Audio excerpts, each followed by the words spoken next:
This is a daguerreotype plate that I'm going to be doing a rehousing for.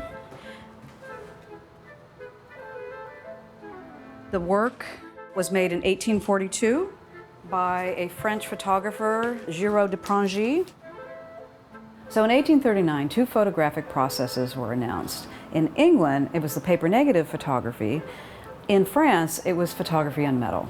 Louis-Jacques Mandé Daguerre figured out he could capture an image on this photosensitized silver plate. If Girault de Prangey was working in 1842, that means within like 3 years, he was into the process. He knew how to make a daguerreotype and he knew how to make big daguerreotypes. And then he traveled. He went to the most faraway lands that you could possibly go from France. And he created this incredible body of work. They were never exhibited in his lifetime, and in fact, the plates were rediscovered in 1920, decades after his death, when his crumbling villa was purchased and the boxes were found in a loft space. Most people think of photography as a medium of multiples, whereby you have a negative and you can print off as many prints as desired. This is not always the case, especially with the daguerreotype, which is a direct positive. It is a unique print. On a really well-made daguerreotype, you'll have a perfectly polished silver support and this extraordinarily fine amalgam of particles. Also, at that time, they had superior optics, and all of these combined yielded this infinite amount of detail that really rivals the resolution of our modern-day imaging systems. The daguerreotype plate itself is incredibly fragile. Unfortunately, the image literally just sits on the surface of the silver plate and can be very easily wiped away with a brush. This is plate number 31, Rome, in the Forum, one of the ruins that are there. There's two images on this plate. There's the Arc de Septimius Severus and the Lion of the Capitol, Lion de Capitole. The daguerreotype is like a Polaroid in that it's a direct positive. There is no negative. The plate that we're looking at was the plate that was in the camera.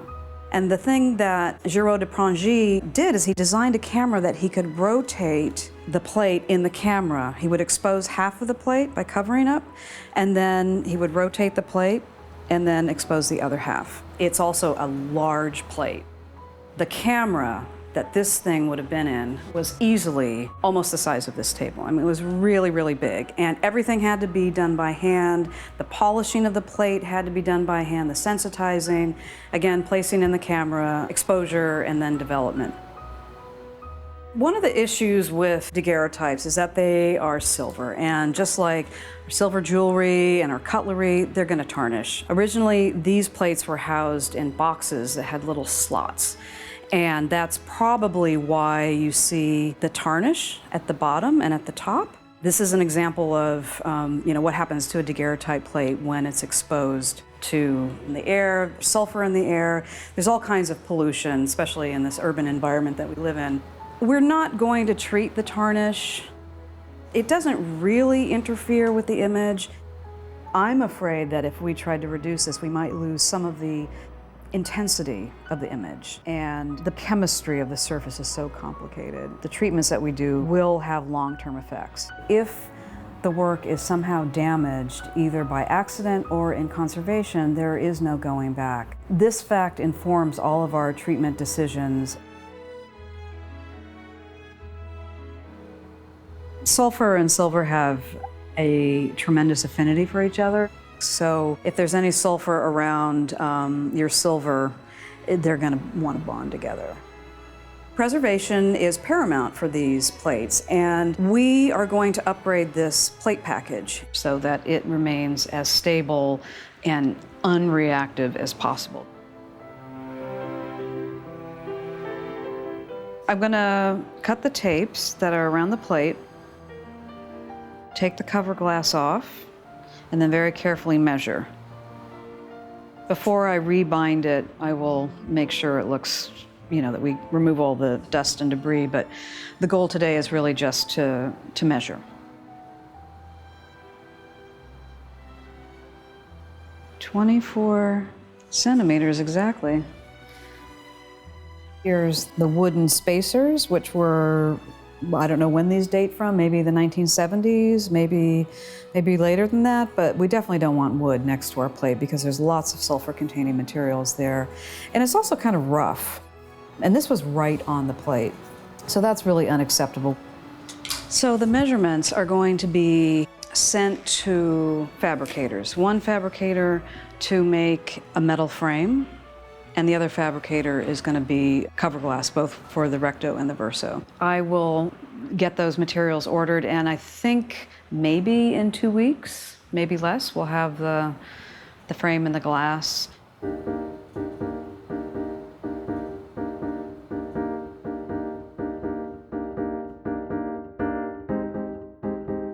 Today's a big day.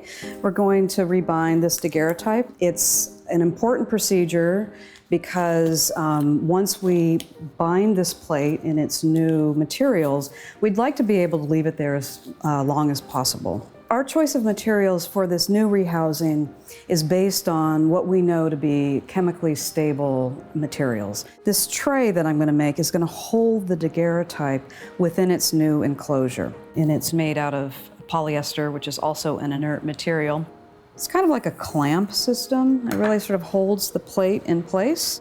The next step is a very interesting refinement that was researched and developed by our colleagues up at the Metropolitan Museum of Art in the Photo Conservation Lab. The system that they came up with uses an aluminum water-cut spacer that keeps the glass off of the surface. This is nice because all the edges of the plate will be visible. There's a lot of information on the edges there. In addition to this spacer is the use of borosilicate glass. It's an incredibly stable material and is very clear. I'm going to take our plate out. I'm going to nestle them inside this aluminum spacer on top of the glass, and then I'll take the second glass and put it on top, and I'm going to clip the edges to hold everything in place.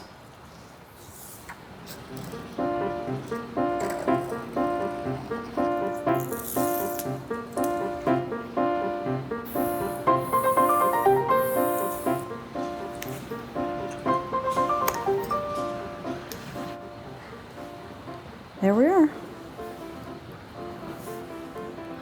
Much safer to handle. The framer can make a nice custom frame that this can pop into, and it can be shown on the wall. It was very important that if this work was going to go on view in the exhibition, in the reopening, that we rehouse it properly. There's a real art and science to the cleaning because you have to not only know the systems and the materials and the types of deterioration, but you need to know when to stop because you can definitely overclean something. Conservators must understand the materials. And when you understand the materials to more or less degree, you have an appreciation for the story that the materials are going to tell you. It's one of the privileges of being a conservator is that I think we get the most intimate experience with the object.